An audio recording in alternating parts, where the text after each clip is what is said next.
On this episode, we have Anthony Hamilton from Rochester, New York.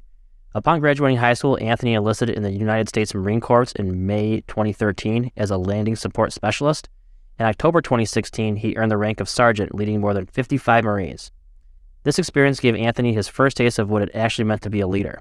He translated that experience to his real estate business, and on this episode, shares what works for him and what doesn't. Let's get started.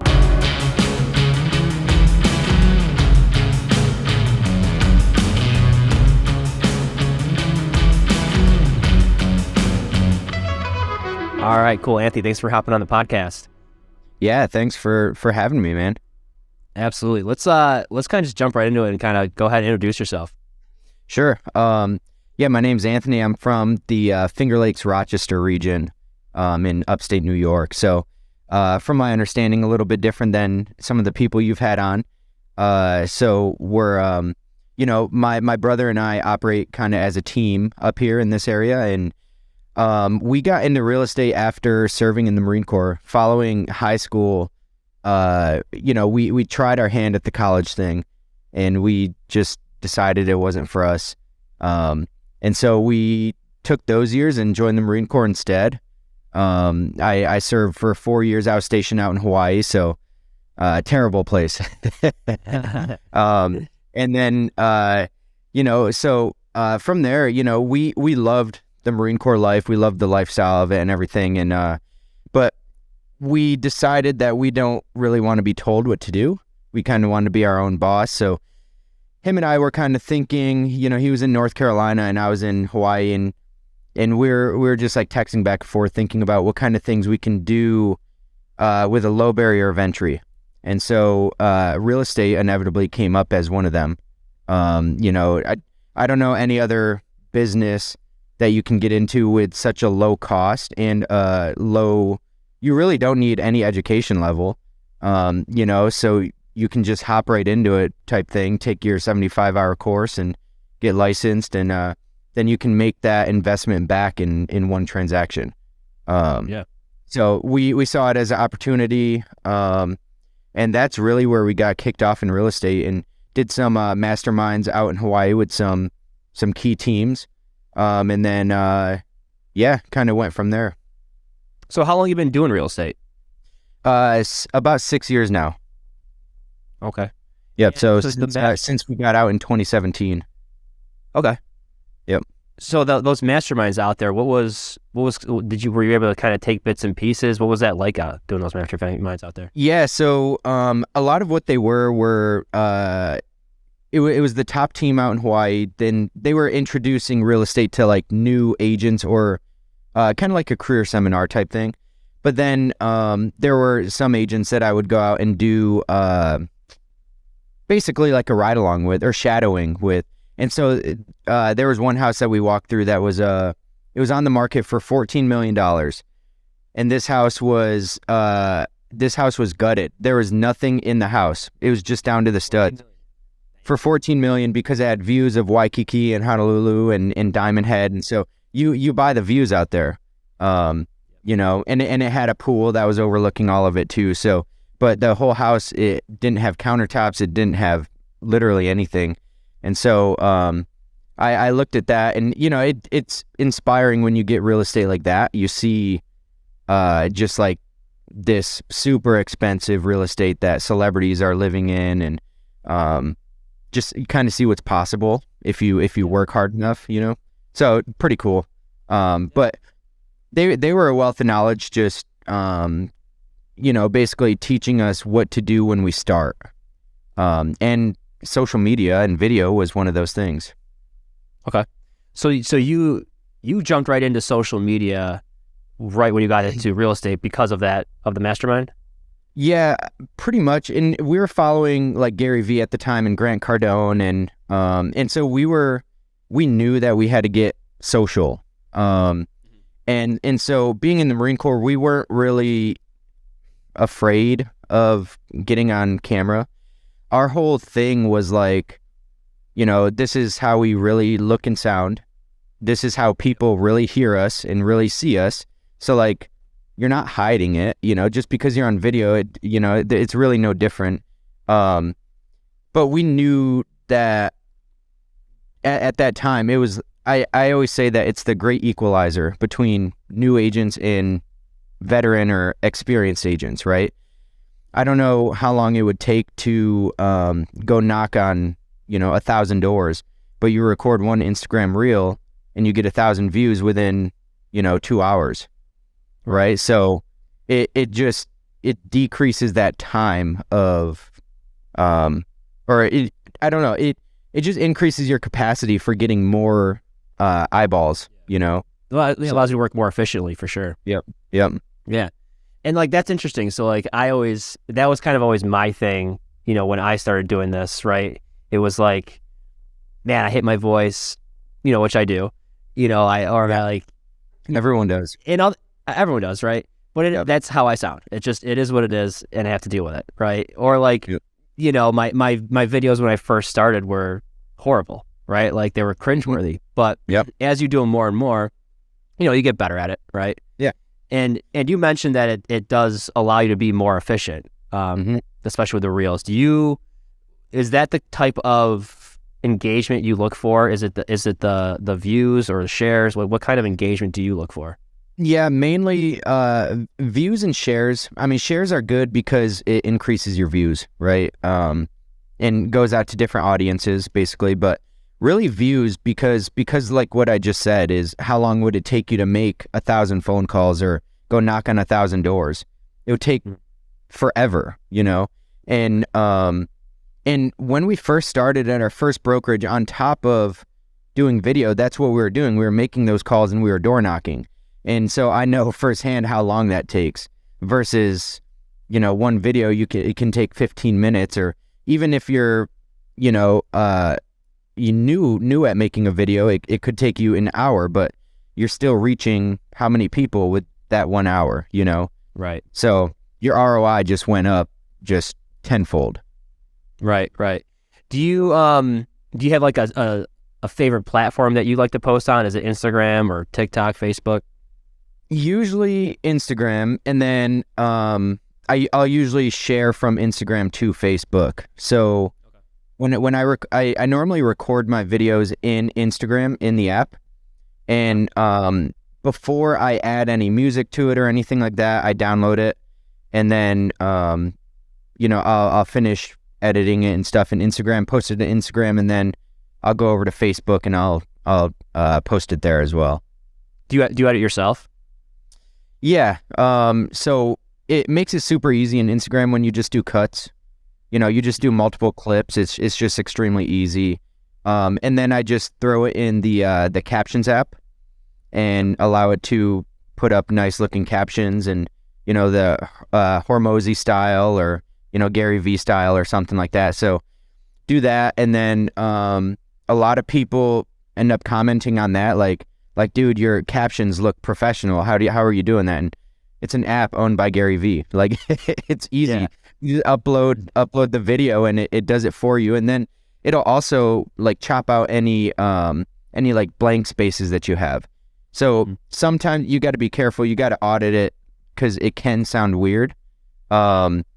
Where maybe it clips out too much or maybe not enough, so it's it ends up cutting something off that you want in there. So you got to go in and you just got to audit it a little bit, but otherwise it does a really good job. And then once you download that file, then you can put it in any app that you want. Yeah, and that's all for attention grabbing, right? Yep. You're trying to. Our attention spans are like short, right? Like extremely short. So whatever you can do to capture someone's attention longer. And I've noticed on your videos, and I'm assuming this is calculated by you, is it kind of comes in, out, it kind of moves around a little bit. Is that? So is that's attention grabbing? Yep. So that's actually a preset in the app that you can go and you can choose a couple of different presets, but I've edited some of them where you can make the captions be straight, and then you can turn the next line to be a little bit crooked. And it creates more visual, because what I'm doing in my videos is I'm just kind of sitting there, I'm sitting there, and what I'll do is in the Instagram app, I'll use like face frame, I think it is. It's a type of filter in Instagram, and basically it just like moves with your head. So if I'm moving like this, the camera is kind of moving, right? And so it creates the illusion of like just action happening, kind of catches the eyeballs, right, of the viewer. And I've learned that that's worked pretty well. And so that's just what I like doing. But yeah, it's purely attention. But then also like with the captions, what I've learned too is that a lot of people might be watching or scrolling their feed with their volume off.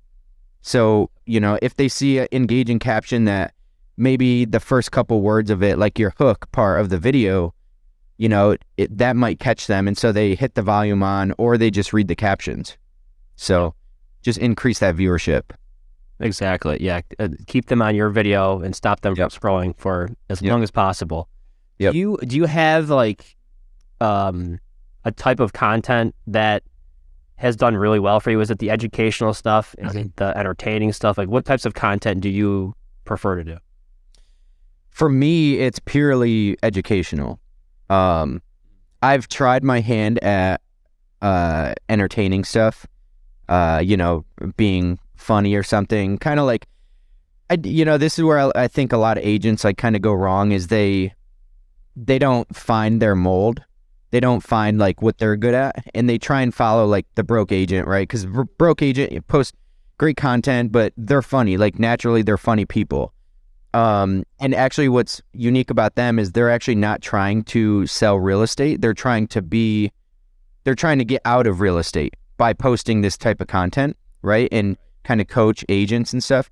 But yeah, educational. Like I'm not really a funny guy. And like I know that, so I'm not going to try and be.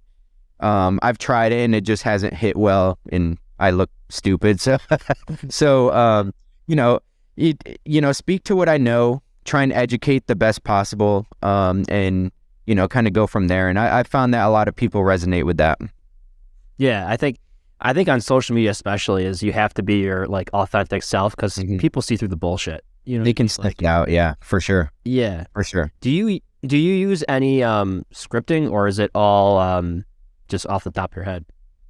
So most of the time what I'll do now with ChatGPT, it's actually a game changer. It gets you 80% of the way there. What's that? Yeah. I said, I wish I had college. I know. Yeah. Yeah. Tell me about it. It's writing articles for you and stuff. So, yeah. So normally what I'll do is I'll put in like for the prompt, I'll put in like, you know, what are common mistakes that first-time home buyers make, right? And it'll give me like a bulleted list, and I'll narrow it down to like 3 of them. And so I won't have it elaborate or expand upon any of them. I'll do that. I'll normally riff on each bullet point. So I find the ones that I like, that I see the most often, and I'll expand upon it in my video, just kind of off the top. Other ways that I come up with ideas or you know, script or what to say, I guess, is just what I'm talking to my clients about. You know, how I'm telling them, you know, X, Y, and Z. You know, it's I don't feel like you need to be so polished. People are watching your videos because they like you, you know, and they like how you talk and how you communicate, and ultimately that's why they choose you to represent them. And so the last thing I want, because I'm not a super polished person, I'm not like a amazing communicator, I'm not like, you know, I swear a lot, and I don't know, but the last thing I want is to show up to a brand new client meeting or something and be a completely different person than what they saw me on social as. You know, because then they're like, what the you know, like that's not the person that I hired, you know? So that's the last thing that I want. Yeah, it goes back to that, like, you know, again, being your authentic self, because again, people are going to see through the bullshit, especially when you know, meet them in person. Yep. Right? For sure. So yeah, so you focus more on the engagement stuff, that or educational stuff. That's you know, that's what I focus on too. I'm not gonna try and be a comedian or anything like that. I'm not. Yeah. No, yours is great, and yeah, I mean, you speak a ton of knowledge, and I learned things from it. So, I appreciate, you know, yeah, that's always the goal, right? Like I do like, you know, educating people, and it's why I'm in what I'm doing, like, you know, you like helping people, that kind of thing. Mm-hmm. Yep. So where do you know, because you crank out content, and the whole thing with social media is to be consistent. So you mentioned you use ChatGPT. Do you have any accounts that you follow that you get inspiration from? Not necessarily that you copy, but, you know, maybe like, oh, this is kind of like a cool way to kind of film it. So it's really weird because I don't necessarily look for inspiration for content necessarily. What I look for inspiration for is like, so actually your account is a great example of this. But like Ryan Pineda as well, is where like, if you scroll the feed, right, on someone's Instagram, it's all consistent. It looks the exact same, you know? So you scroll the grid, like this is why yours is great, because it's you there with part of the caption there or something, right? And it's all like in the same place. It's consistent. So that's what I'm trying to focus on now, so that if someone goes to my page, it looks professional and consistent, and, you know, kind of like I know what I'm doing and that it's calculated, instead of just everywhere, you know? So, it's aesthetics, I guess. So like Ryan Pineda, your page is a good example of it if somebody wants to go see that. But then like anybody in the Tom Ferry ecosystem, just posting like good educational content. You know, my mentors are pretty good. My sponsors here at EXP are good with their stuff as far as like coaching and talking about real things. And I'm huge into the personal development space. So that kind of stuff is important to me. So, but otherwise, it's really just about how the page looks for me. That's where I draw inspiration from. Yeah. Is that personal development stuff, do you try and mix that in, or do you have a plan to start mixing that into your everyday content? I have a plan to.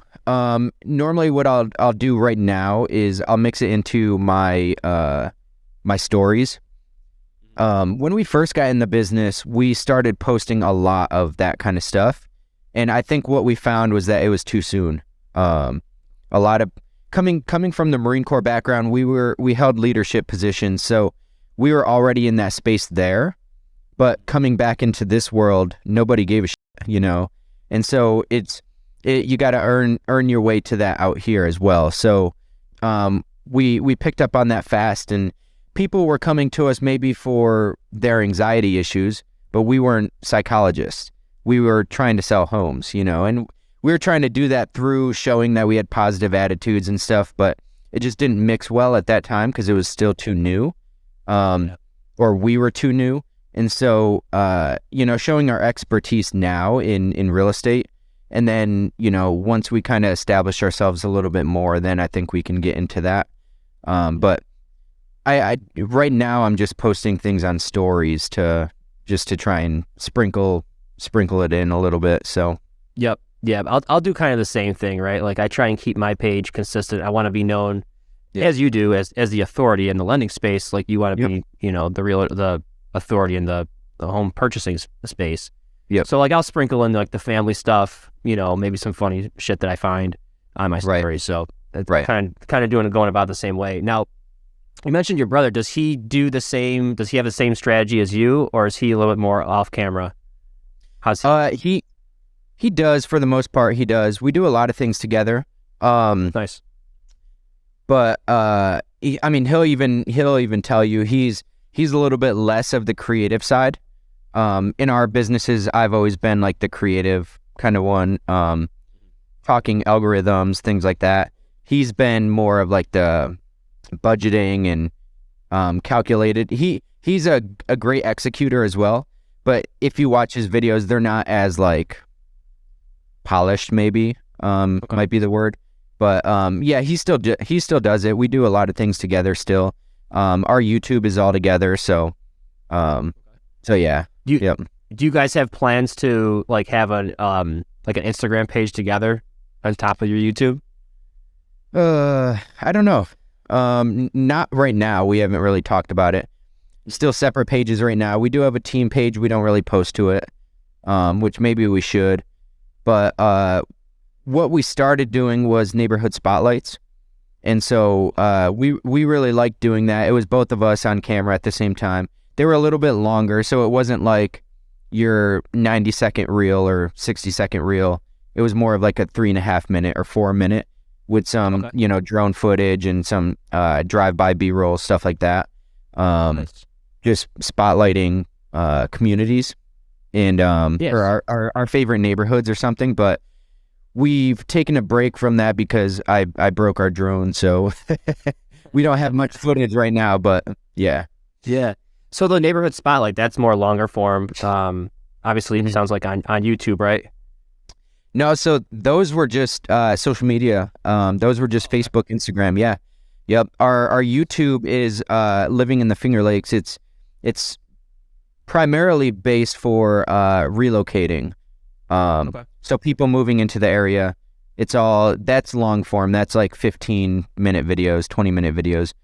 Just talking to people about, pros and cons of living in the Finger Lakes, pros and cons of living in Rochester, things like that. Yeah, so you're trying to get them, almost feeling like they're in the area, whether you're talking about Canandaigua, Geneva, wherever it may be.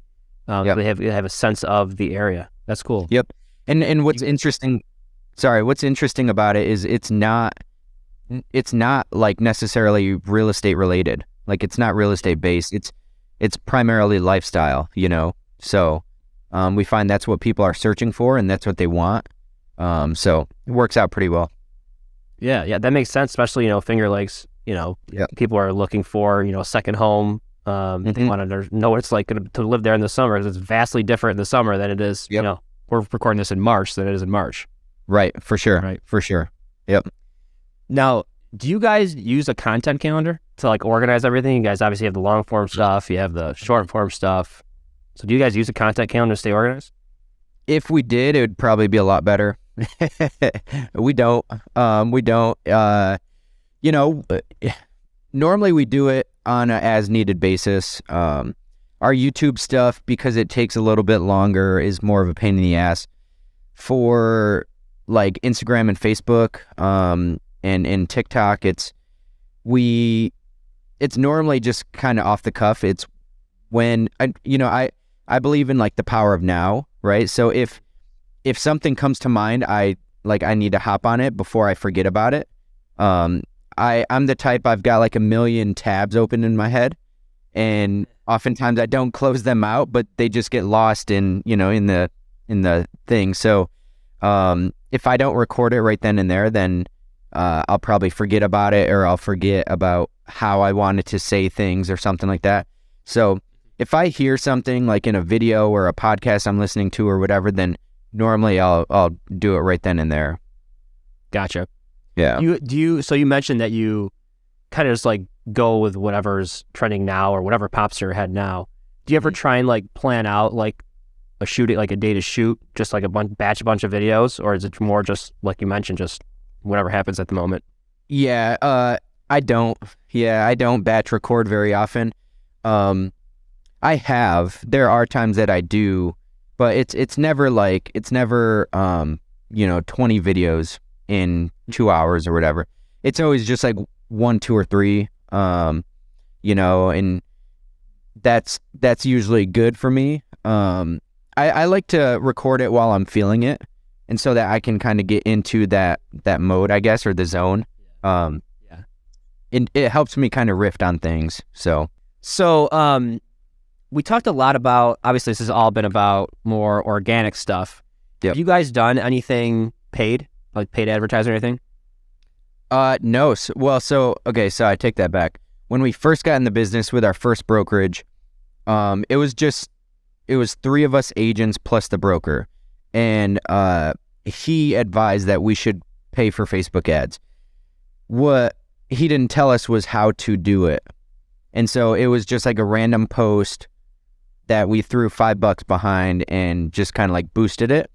And so we did that maybe like 3 times in the first, 3 months of our business. Since then, we figured that it was stupid. It wasn't for us anyway. Not stupid, because I hear sometimes it works, but what we find is like if you don't target the audience properly, then you're reaching the wrong people with that ad. I can't tell you how many agents I'm seeing first-time homebuyer courses for on my page, and I think about it. I'm like, why are you targeting me as a real estate agent when you should be targeting actual first-time homebuyers? So I think they just throw money behind it and they don't think about who it's actually going out to.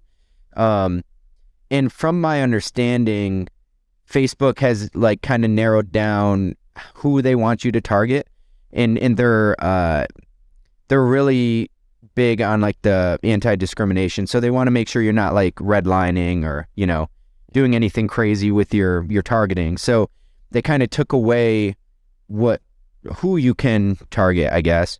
Mm-hmm. And so we don't pay for anything. In fact, our whole business is 100% either funded by a lender or free. So, yep.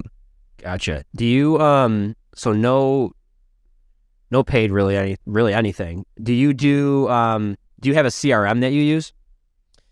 We do. So EXP provides KV Core. Yep. So KV Core is a badass CRM. A lot of people outside of EXP pay buku bucks for the CRM, and it does a really good job. It gets a lot of leads if you put it to good use, it just helps organize our contacts as far as emails and things like that go. Promoting listings, things like that. Do you do any kind of like specific content for previous clients, like any videos or anything like that, or is it more just kind of like check it in, if any milestone, like 1 year anniversary in their house, that kind of stuff? Yeah, it's more just checking in. We pride ourselves in becoming friends with all of our clients. Literally, they could be 85 years old, they could be 20 years old. It doesn't matter.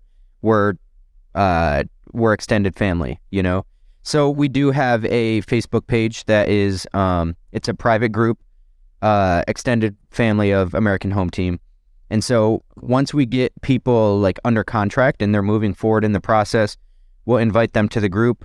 We'll introduce them. And then, we have everybody engage in there. And specifically if they're moving into a new neighborhood or something like that, where maybe we've already sold in. And so we have someone in that group in that same neighborhood.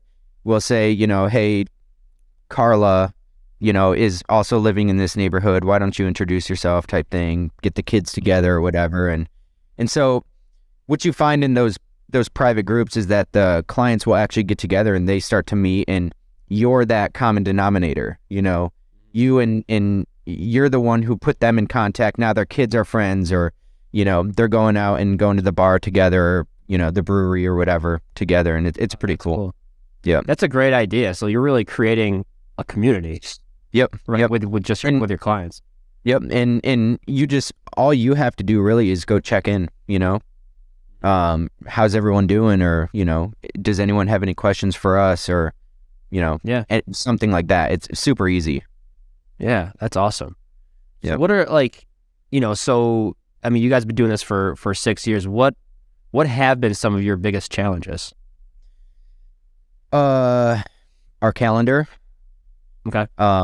So when we made our switch to EXP, we got under our sponsors out in Colorado, and they're huge on their calendar. Like Will Grimes, he will call us and he'll FaceTime us and he'll say, share your calendar with me.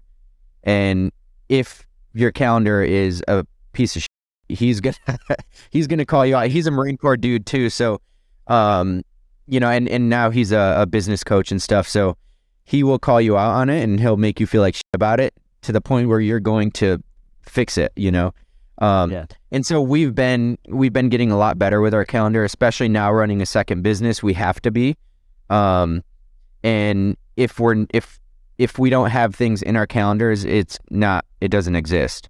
And so yeah, is that what you asked? Yeah.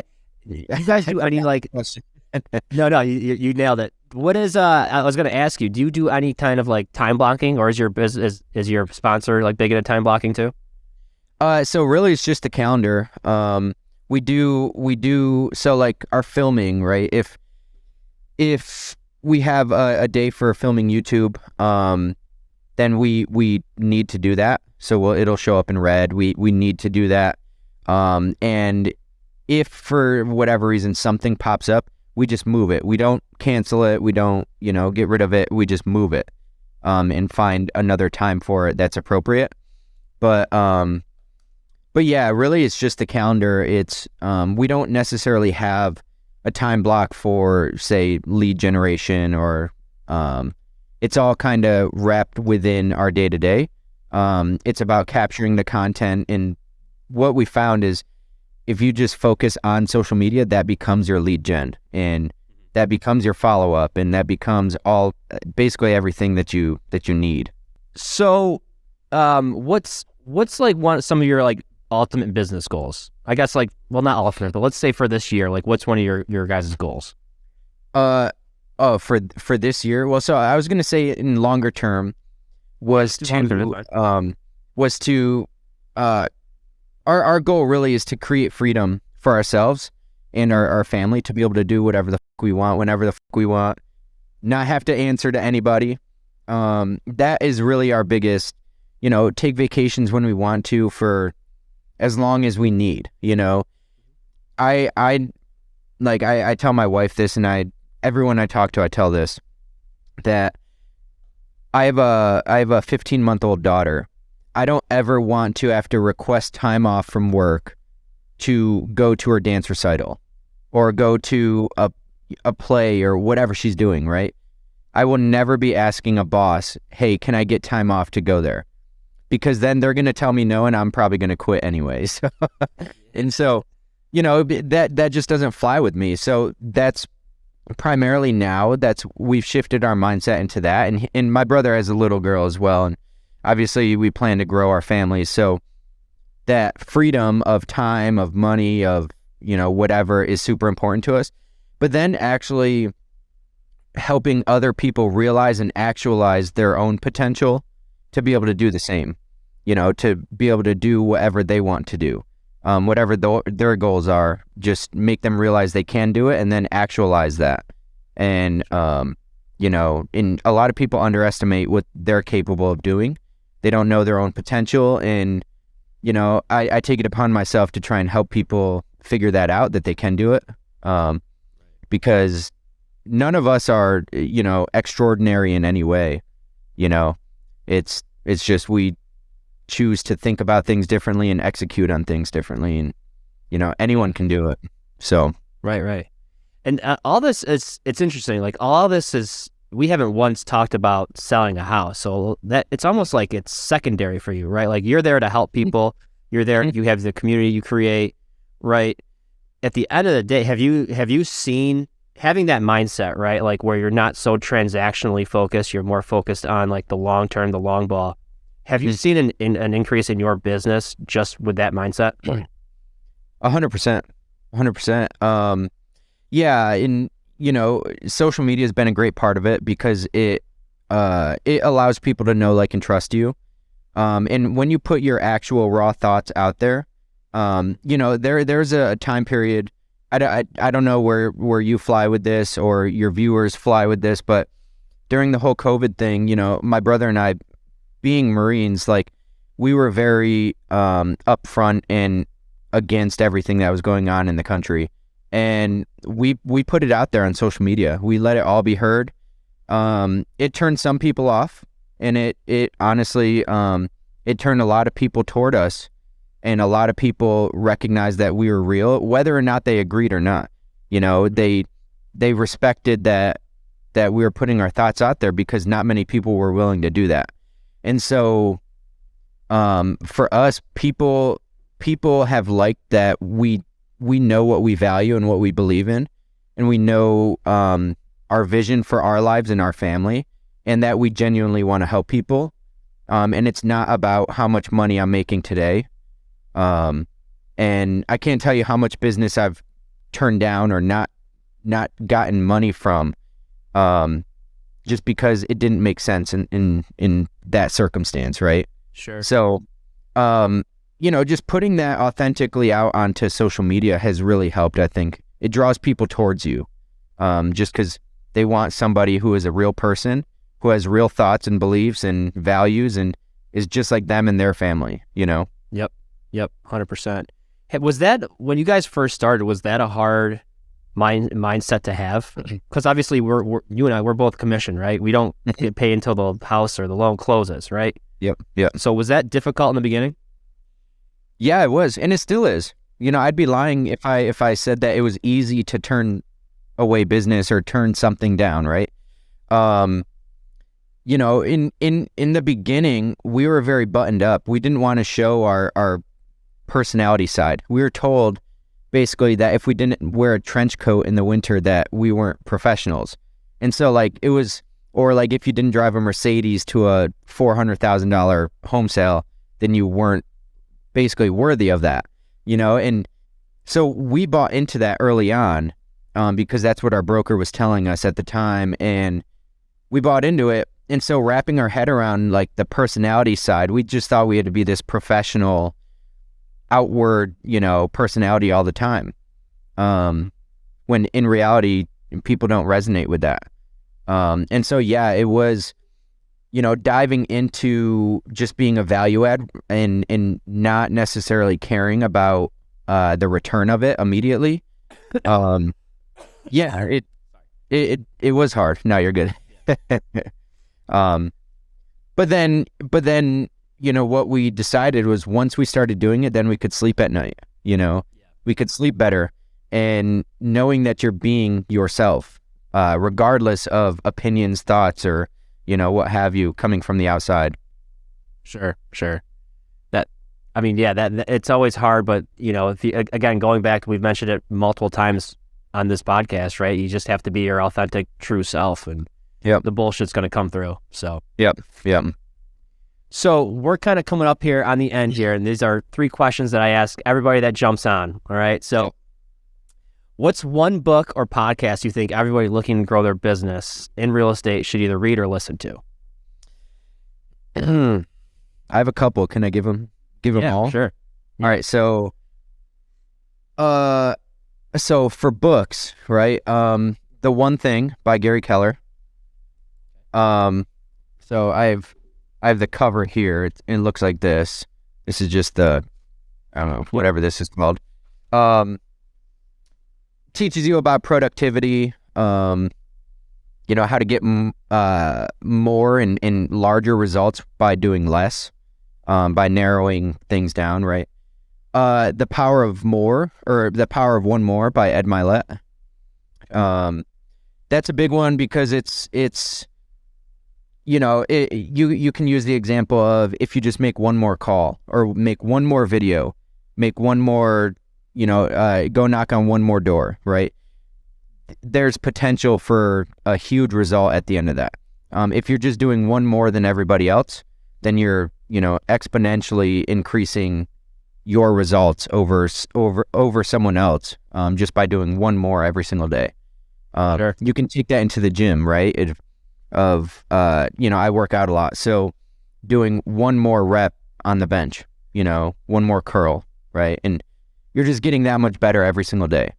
And then the classic How to Win Friends and Influence People. Yep.